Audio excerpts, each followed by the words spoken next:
The steadfast love of the Lord never ceases.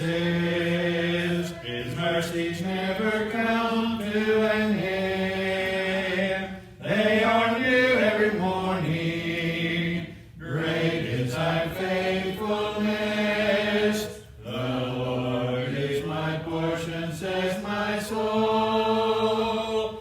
Therefore I will hope in him. The steadfast love of the Lord never ceases. His mercies never come to an end. They are new every morning. Great is thy faithfulness. The Lord is my portion, says my soul. Therefore I will hope in him. Therefore I will hope in him. Hello, welcome to our Bible study. My name is Clint McElroy. Today we'll be in 2 Samuel chapter 18. The material today will contain adult themes, so please be advised before showing this to children. We are meeting today at 10 a.m., so please join us if you can. Hope to see you there. Masks will be available at the door for anyone who needs one. If you're sick in any way, please don't come to the auditorium, but instead stay home and enjoy the streaming service. We'll also meet for classes at 9 a.m., so please join us for those as well. You're welcome to join us in the auditorium to watch this class on the large screen there. We want to make sure everyone knows we have these English Standard Version Bibles from the World Bible School available. If you care to have one, please contact our church office and we'll make arrangements to get you one. Our sick list is quite long, so please refer to the bulletin for more information. We do want to keep in our prayers the family of Emma Richardson, who passed away on May 17th. The graveside and family visitation will be on May 23rd at 11 a.m. at Nelson Grove Cemetery in Whitesboro, Texas.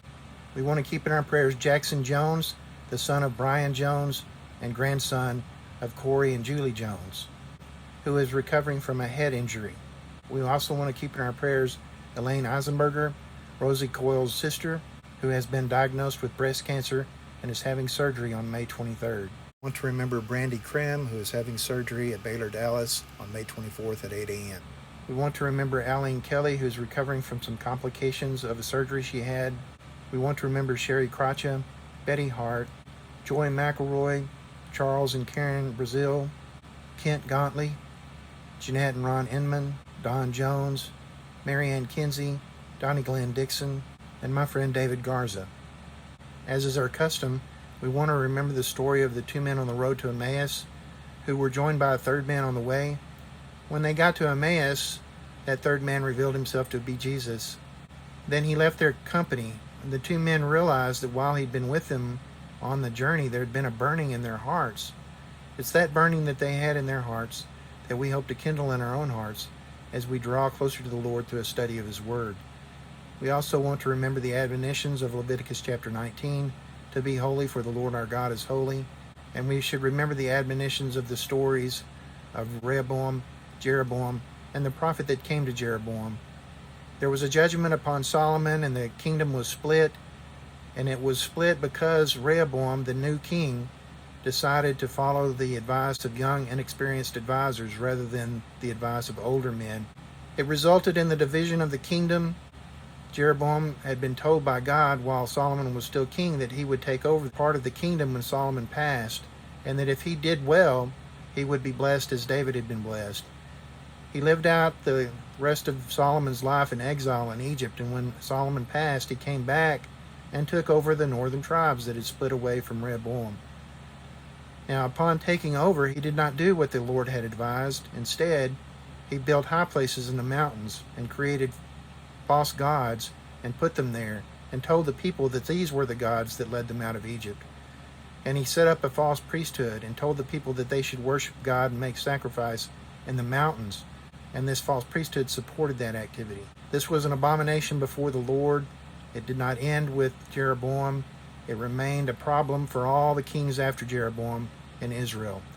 These high places remained in Israel until the time of Jesus. Now, God just didn't let Jeroboam do that. He sent a prophet to tell him not to do it. Jeroboam ultimately ignored the prophet. The prophet decided to go home according to the instruction of the Lord, but he was met in the way by another prophet from Israel. This prophet wanted to have the honor of his company because he was a prophet of the Lord, and invited him to come home and said that the Lord had told him to do so. This was a lie. It was not true. And when the first prophet believed that story and came and ate with the second prophet did in fact prophesy and told the first prophet that he had believed a lie and that his life was forfeit because of it. It's a terrible story about the consequences of believing a lie. It was, I think, meant to make it clear that the children of Israel had done a terrible thing in believing Jeroboam's lie. It's a terrible thing to believe a lie, especially when we know the truth or had known the truth before we accepted the lie. That's why we study. We go to God's Word to know what that truth is, to know when someone's telling us something other than what's in the Scripture. We'll know that that's a lie. I recently saw the title to a YouTube video that said how we get around the Bible, an explanation of how they could justify certain activities in worship that were not acceptable to God. This is not what we should do at all. We should be looking to the Scripture to find out what is acceptable to God and follow after the instruction of the Lord. I hope you'll join me now as we enter into this study of 2 Samuel chapter 18, that you'll find a word of encouragement there. 2 Samuel chapter 18 from the English Standard Version. Then David mustered the men who were with him, and set over them commanders of thousands and commanders of hundreds. And David sent out the army, 1/3 under the command of Joab, 1/3 under the command of Abishai, the son of Zeruiah, Joab's brother, and 1/3 under the command of Ittai the Gittite. And the king said to the men, I myself will also go out with you. But the men said, You shall not go out, for if we flee, they will not care about us. If half of us die, they will not care about us. But you are worth 10,000 of us. Therefore it is better that you send us help from the city. The king said to them, Whatever seems best to you I will do. So the king stood at the side of the gate, while all the army marched out by hundreds and by thousands. Verse 5. And the king ordered Joab and Abishai and Ittai, Deal gently for my sake with the young man Absalom.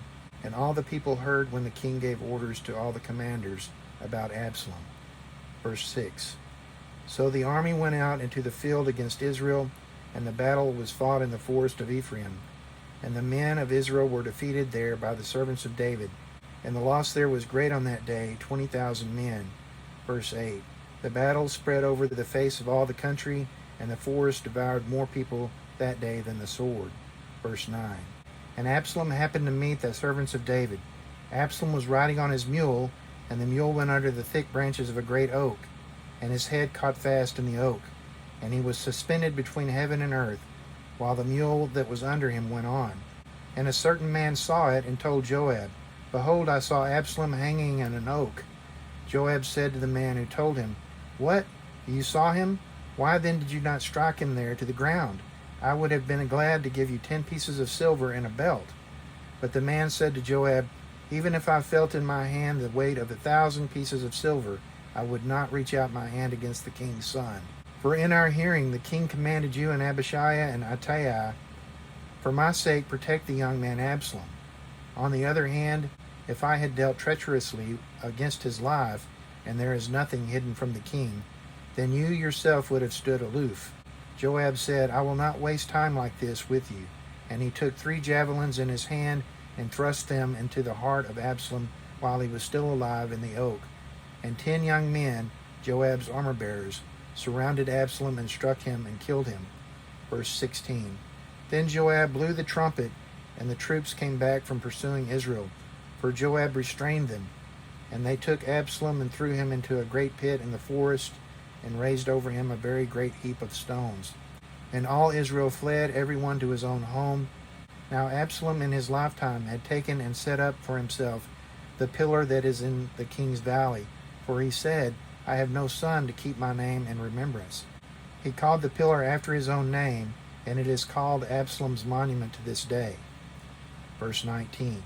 Then Ahimaaz, the son of Zadok, said, Let me run and carry news to the king that the Lord has delivered him from the hand of his enemies. And Joab said to him, You are not to carry news today. You may carry news another day, but today you shall carry no news, because the king's son is dead. Then Joab said to the Cushite, Go tell the king what you have seen. The Cushite bowed before Joab and ran. Then Ahimaaz the son of Zadok said again to Joab, Come what may, let me also run after the Cushite. And Joab said, Why will you run, my son, seeing that you will have no reward for the news? Come what may, he said, I will run. So he said to him, Run. Then Ahimaaz ran by the way of the plain and outran the Cushite.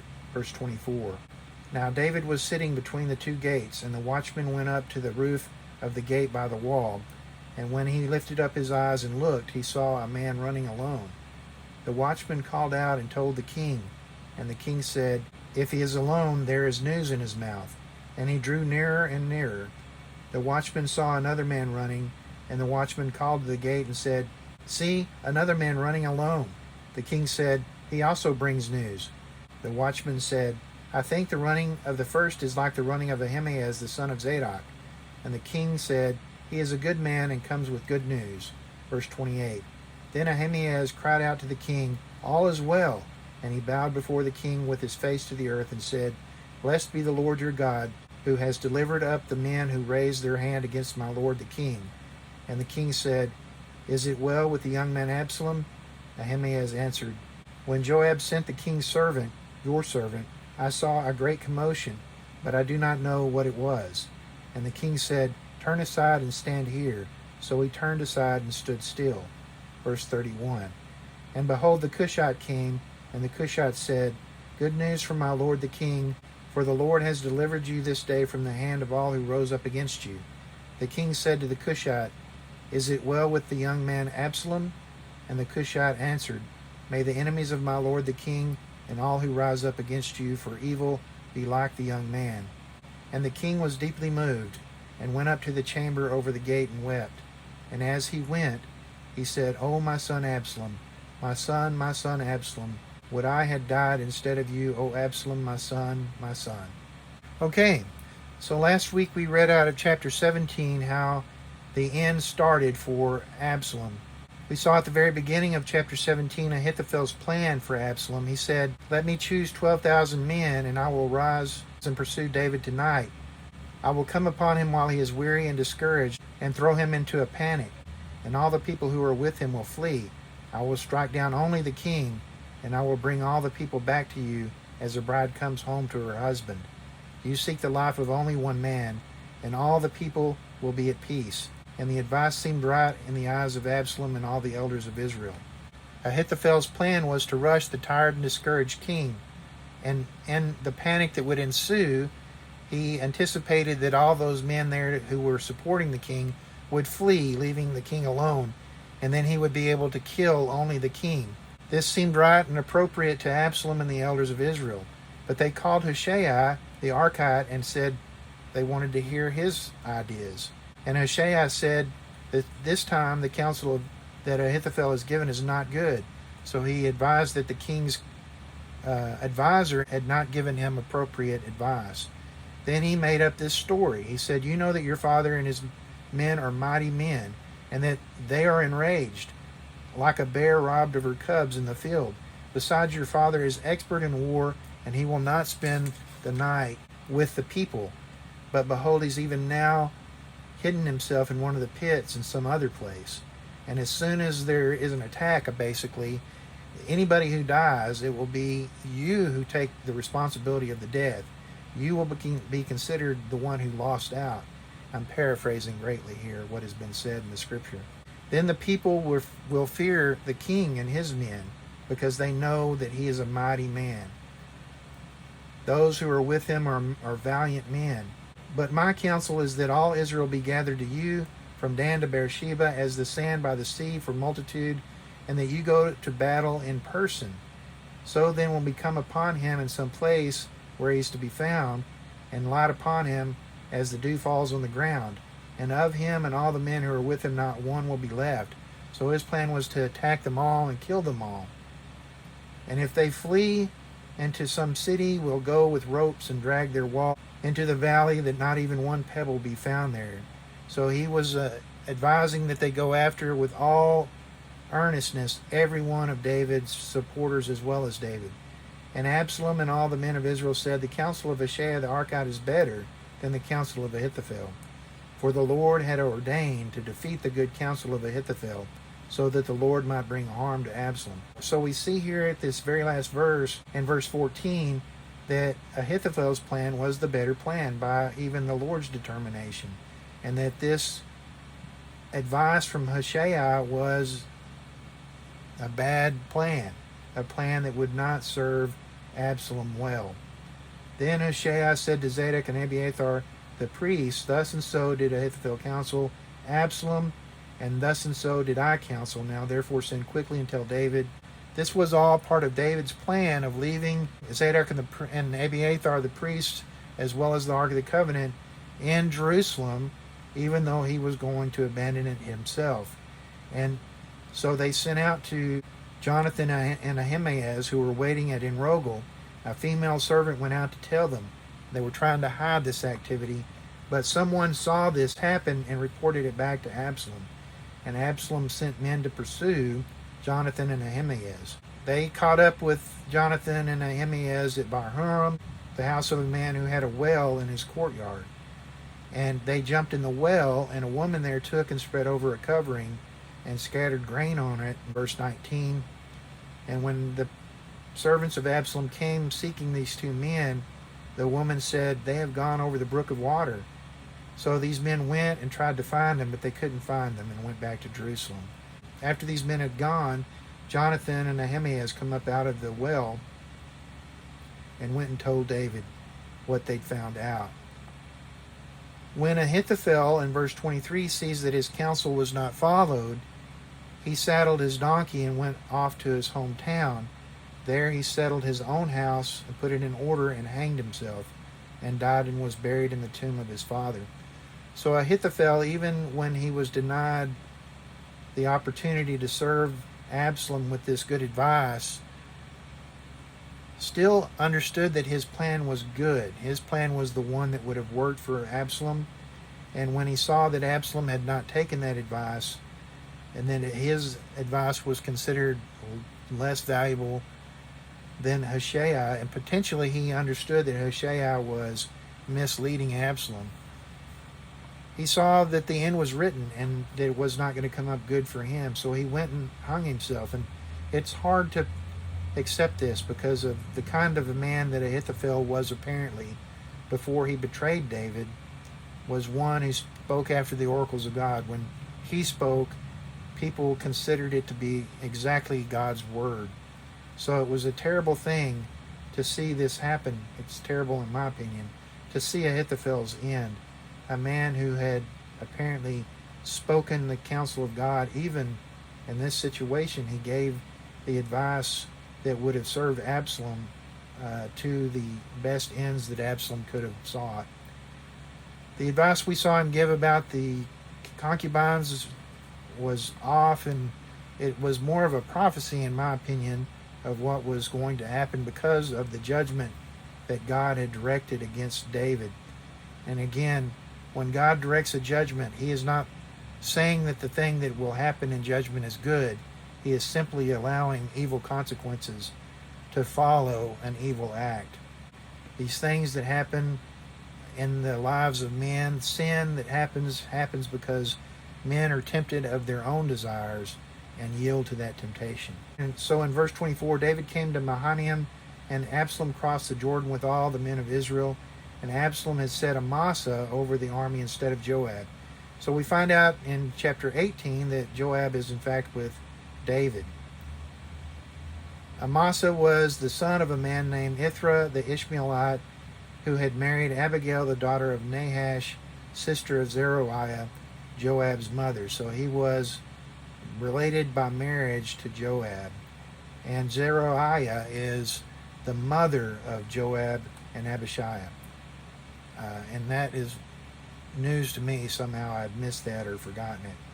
And Israel and Absalom encamped in the land of Gilead.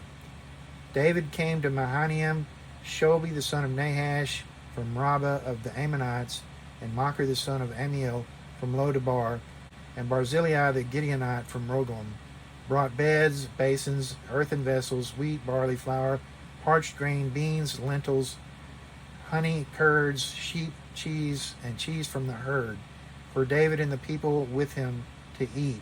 For they said, the people are hungry and weary and thirsty in the wilderness. And that brings us to chapter 18. The events of chapter 18 are very sad in my view. It hurts to read it. But going into it, we see that David musters his men who were with him and set over them commanders of thousands and commanders of hundreds. So he organizes his men. David sent out the army, 1/3 under the command of Joab, 1/3 under the command of Abishai the son of Zeruiah, Joab's brother, and 1/3 under the command of Ittai the Gittite. And the king said to the men, I myself will go out with you. But the men said, you shall not go out, for if we flee, they will not care about us. If half of us die, they will not care about us, but you are worth 10,000 of us. So there would have been extreme limitations on their ability to protect David in the field, because they realized that they were not the ones being pursued, again following the concepts as established by Ahithophel's plan. Ahithophel sought to kill only David. So these men were apparently of the same opinion and realized that if they were out in the field with David and needed to move, and David was not with them, then they would not be pursued. They'd have no ability to draw the enemy to them. They would lose the king almost immediately in any kind of tactical situation. So they didn't want the king to follow them. They wanted him in a safe place where he could direct resources to their needs as he saw fit from that safe place, and they would be able to engage the enemy better. The king said to them in verse 4, whatever seems best to you I will do. So the king stood at the side of the gate while all the army marched out by hundreds and by thousands. And the king ordered Joab and Abishai and Ittai, deal gently for my sake with the young man Absalom. And all the people heard when the king gave orders to all the commanders about Absalom. So that's not really great. Having said this before all the people now were going to be much more timid when it came to Absalom than perhaps they should have been otherwise. And indeed, that's what we see happen. So the army went out into the field against Israel in verse 6, and the battle was fought in the forests of Ephraim. Now, I have no idea how forested Ephraim was. Ephraim was a mountainous place, as I understand it. And we know that there are mountainous areas that are very covered with woods, and we know there are mountainous places that were not. But since this is referring to the forest of Ephraim, it's a pretty good assumption that it was fairly forested. The men of Israel were defeated there by the servants of David, and the loss there was great on that day, 20,000 men. The battle spread over the face of all the country, and the forest devoured more people that day than the sword. So the forest itself presented an obstacle to the forces against David, and this great slaughter was not simply the result of the sword, but in fact the inability of the Israelites to fight in this forest. And in verse 9 we see Absalom happened to meet the servants of David. And I've always envisioned this as Absalom fleeing. It doesn't say that here. It says Absalom was riding on his mule, and the mule went under the thick branches of a great oak, and his head was caught fast in the oak, and he was suspended between heaven and earth. So we know that he had great long hair, and it's always been said that it was his hair that tangled in the woods of the great oak that caught him up. So he wasn't caught by his neck, he was caught by his hair, and he was dangling from the branches of this great oak by his hair. Now it doesn't again say that here, but I have a tendency to believe that is exactly what happened, because he was still alive. And if he'd been caught by his neck, it would have been more like him being hanged by his neck. And he was suspended there between heaven and earth while the mule that was under him went on. In verse 10, a certain man saw it and told Joab, behold, I saw Absalom hanging on an oak. And Joab responds, what? You saw him? Why didn't you strike him down there to the ground? I would have been glad to give you 10 pieces of silver and a belt. So apparently this was a great reward. But the man said to Joab, even if I felt in my hand the weight of 1,000 pieces of silver, I would not reach out my hand against the king's son. For in our hearing the king commanded you and Abishai and Ittai, for my sake protect the young man Absalom. On the other hand, if I had dealt treacherously against his life, and there is nothing hidden from the king, then you yourself would have stood aloof. So he knew well what would have happened had he taken the opportunity to do this thing himself. Joab said, I will not waste time like this with you. And he took 3 javelins in his hand and thrust them into the heart of Absalom while he was still alive in the oak. And 10 young men, Joab's armor bearers, surrounded Absalom and struck him and killed him. So this passage tells me a lot about different things that I've often wondered about. First, apparently 1 javelin is not enough to kill a man unless he's very, very unfortunate.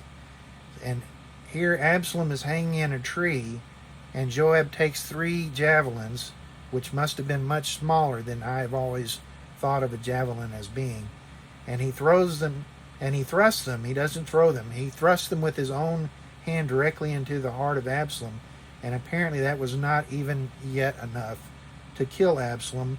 And then these 10 young men, Joab's armor bearers, surrounded Absalom and struck him and killed him. So now I'm of a mind to believe that an armor bearer was not simply one who carried weapons for a person, but was more of a personal bodyguard that was set around a man to protect him, as well as offer weapons to him when he needed them. So this is a different function for an armor bearer than I would have been aware of otherwise. In verse 16, Joab blew the trumpet, and the troops came back from pursuing Israel, for Joab restrained them. So he brought an end to the conflict, and they took Absalom and threw him into a great pit in the forest, and raised over him a very great heap of stones. And all Israel fled, everyone to his own home. And again, I think there's a distinction being made here between Israel and those who had supported David. And he's saying here that all those who had supported Absalom fled to their homes. Now Absalom in his lifetime had taken and set up for himself the pillar that is in the king's valley, for he said, I have no son to keep my name in remembrance. But we know from a previous passage that he did indeed have several sons. So perhaps he did this prior to having these sons that are mentioned in the other passage.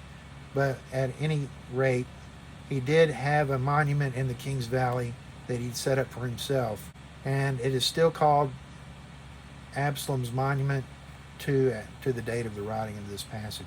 To this day, that's an interesting way that they had of recounting things. It tells you the nature of the way this passage was written. It was not written to be read the way we're reading it. It was written to be read by someone much closer to the events that had transpired. So it was more of a log or a summary of a log, perhaps, or maybe it's more of a direct quote from the actual annals of the kings that are referred to in other passages.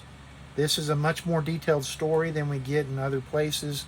There are interesting details that are presented here that are not necessarily in support of the overall story. They're just kind of recounted here, and that kind of tells me that perhaps this is something that has been taken from another area and put here. But whatever the case may be, it's much, much later than the events transpired, but closer to the events than certainly our time. Because even at the time that this was written, this monument still stood. Going on in verse 19, Ahimaaz the son of Zadok said, let me run and carry the news to the king. So Ahimaaz must not have been schooled in how David received bad news, because it doesn't take much review of his history to know that you don't want to be the person who brings David bad news. But David knew Ahimaaz. He knew who he was because he was Zadok's son.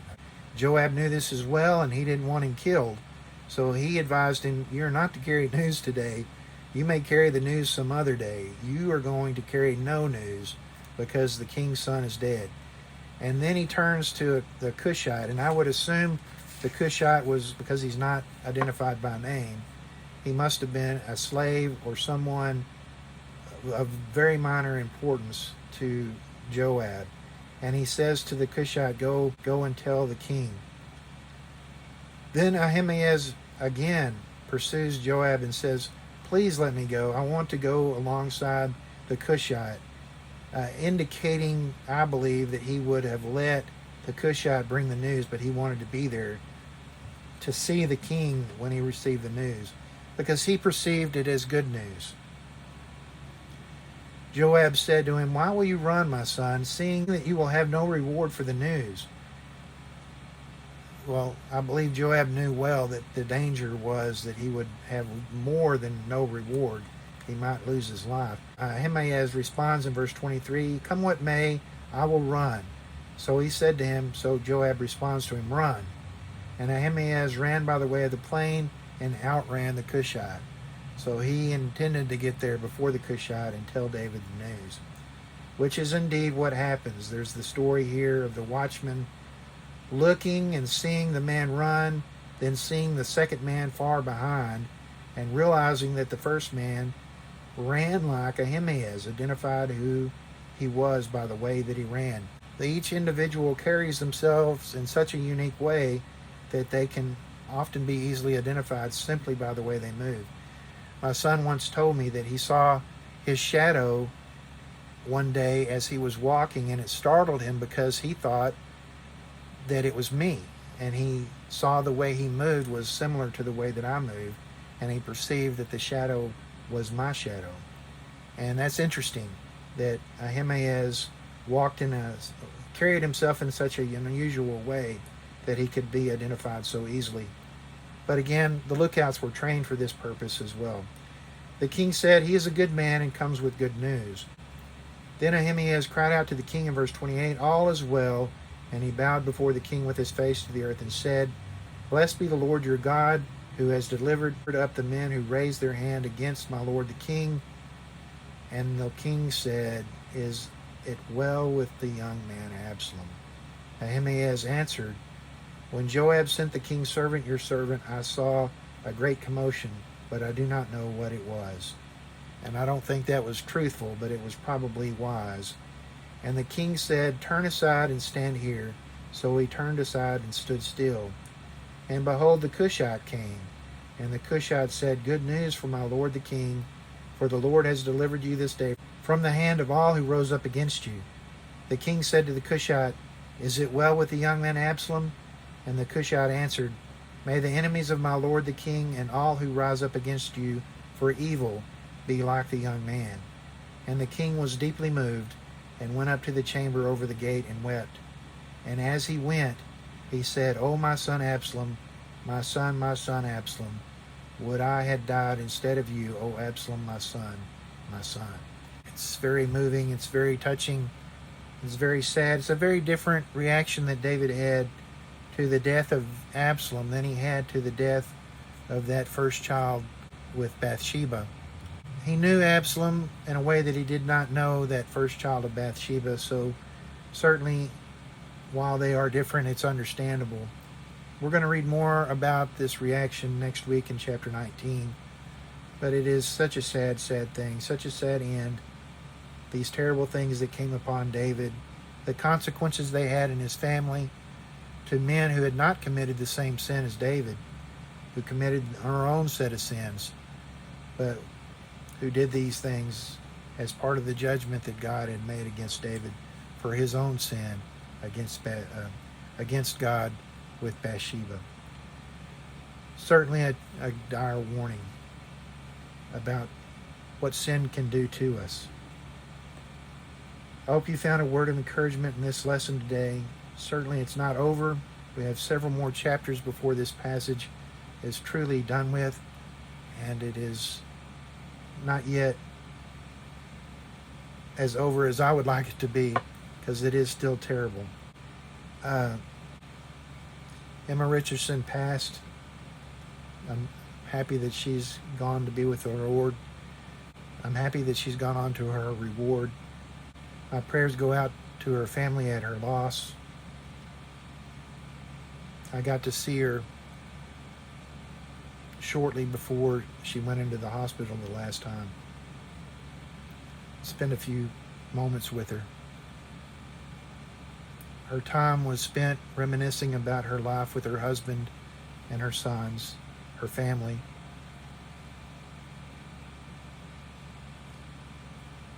She was a wonderful woman who did great things for me, and I will appreciate her kindness toward me in my hour of need.